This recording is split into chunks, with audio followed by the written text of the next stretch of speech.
Tetapi sekarang ya Tuhan, Engkaulah Bapa kami. Kamilah tanah liat dan Engkaulah yang membentuk kami. Dan kami sekalian adalah buatan tangan-Mu. Ya Tuhan, janganlah murka amat sangat dan janganlah mengingat-ingat dosa untuk seterusnya. Sesungguhnya pandanglah kiranya kami sekalian adalah umat-Mu. Yesaya 64 ayat 8 dan 9. Tuhan adalah pembuat tembikar dan kita adalah tanah liat.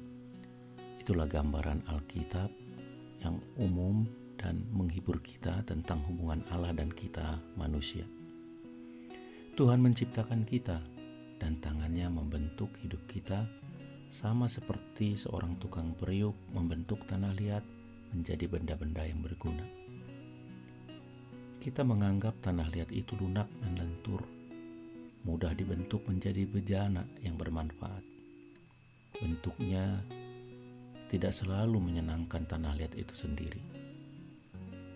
Sebelum dapat dibentuk menjadi mangkuk atau vas atau bejana, songgok tanah liat harus dibanting ke meja atau ke lantai untuk membuatnya menjadi lunak. Kemudian tukang tembikar atau tukang periuk barangkali memukul, memijat, dan melipat tanah liat yang belum terbentuk untuk menghilangkan gelembung udara yang dapat merusak atau menghancurkan produk setelah jadi kelak. Jika tanah liat dibentuk pada roda pembuat tembikar, sang pembuat tembikar harus tetap memegang tanah liat dengan lembut tapi juga kuat, agar tidak dapat terbang dari roda yang berputar kencang. Seolah-olah tanah liat itu memiliki pikirannya sendiri. Dengan gambaran ini, Nabi Yesaya berbicara tentang bangsa Israel yang memberontak seperti tanah liat yang menantang penciptanya. Bukan dia yang membuat aku, dan apa yang dibentuk berkata tentang yang membentuknya, ia tidak tahu apa-apa. Yesaya 29 ayat 16. Bagi Rasul Paulus, tanah liat itu melambangkan orang-orang yang mempertanyakan maksud Allah. Mengapakah engkau membentuk aku demikian? Tetapi karena kecenderungan pemberontakannya, tanah liat yang keras kepala itu membentuk tangan-tangan terambil tukang periuk. Kita tahu sentuhan lembutnya. Engkaulah Bapa kami, kamilah tanah liat, dan Engkaulah yang membentuk kami, dan kami sekalian adalah buatan tangan-Mu. Dari pengalaman hidup, kita mengalami kesedihan, kehilangan, penyakit, bencana, tragedi, dan lain-lain sebagai yang diizinkan oleh Bapa kita yang pengasih untuk membentuk kita sesuai dengan yang dikehendakinya. Rasul Paulus berkata, kita malah bermegah juga dalam kesengsaraan kita, karena kita tahu bahwa kesengsaraan itu menimbulkan ketekunan, dan ketekunan menimbulkan tahan uji, dan tahan uji menimbulkan pengharapan, dan pengharapan tidak mengecewakan, karena kasih Allah telah dicurahkan di dalam hati kita oleh Roh Kudus yang telah dikaruniakan kepada kita. Karena waktu kita masih lemah, Kristus telah mati untuk kita orang-orang durhaka pada waktu yang ditentukan oleh Allah. Roma 5 ayat 3-5. Karena bejana tanah liat dibuat keras melalui pembakaran, demikian juga iman kita dapat diuji dan diperkuat dalam pencobaan yang berapi-api.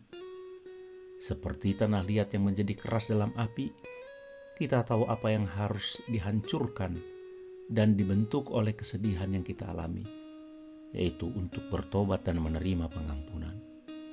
Gelembung-gelembung udara dosa dan rasa bersalah dihilangkan melalui kematian dan kebangkitan Juru Selamat kita, Yesus Kristus.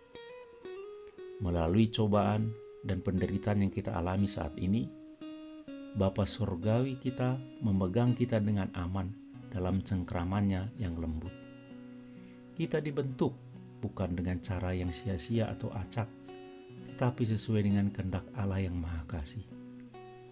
Kita dibersihkan dari dosa melalui pengampunan yang dimenangkan Kristus di kayu salib, untuk dipersiapkan bagi pelayanan yang bermanfaat dalam rumah Allah.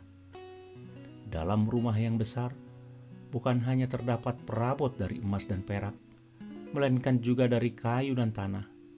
Yang pertama dipakai untuk maksud yang mulia, dan yang terakhir untuk maksud yang kurang mulia.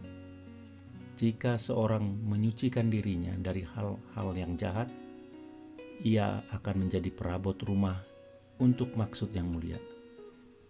Ia dikuduskan, dipandang layak untuk dipakai Tuhannya, dan disediakan untuk setiap pekerjaan yang mulia. 2 Timotius 2 ayat 20 dan 21. Marilah kita berdoa. Ya Allah yang Maha Kuasa, Engkaulah Bapa kami adalah tanah liat, dan Engkau adalah tukang periuk kami. Bentuklah kami sesuai dengan kehendak-Mu.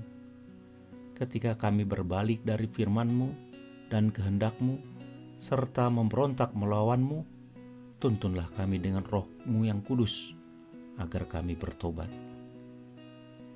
Demi Yesus, basuhlah kami dari dosa, sehingga kami akan menjadi bejana yang berguna untuk pelayanan di kerajaan-Mu. Dengar doa kami dalam nama Yesus. Amin.